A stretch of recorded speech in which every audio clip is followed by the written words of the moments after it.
Welcome back to our channel. ఈరోజు హోలీ కదా, నేను మా తమ్ముడు మా మమ్మీకి తెలియకుండా హోలీ తెచ్చుకొని పూసుకోబోతున్నాం. మా మమ్మీకి తెలిసిందనుకో కొడుతుంది, అందుకని కాబట్టి నేను మా తమ్ముడు హోలీ తెచ్చుకొని బయట మా మమ్మీ పడుకోందనమాట. మేము ఇక్కడ హోలీ తెచ్చుకొని ఆడుకుంటూ పూసుకుంటూ ఉన్నాము. ఇప్పుడు మేము వెళ్ళి చూపిస్తే ఏమంటుంది లేదు, కానీ ఇంకొక ప్రాంక్ కూడా చేయబోతున్నాను మా మమ్మీ మీద.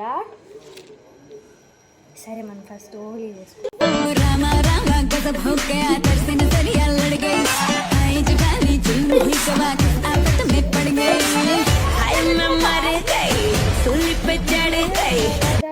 మాలా గదిలేండి, మీరు కూడా హోలీ బాగా చేశారని అనుకుంటున్నాను. నిజంగానే బాగా చేశారు, బాగా సెలబ్రేషన్ మాట్లాడేందుకు ఆగని. మీరు కూడా నాలాగా మాలా గదిలేండి, మీరు కూడా హోలీ బాగా చేశారని అనుకుంటున్నాను. నిజంగానే బాగా చేశారు. అవునండి.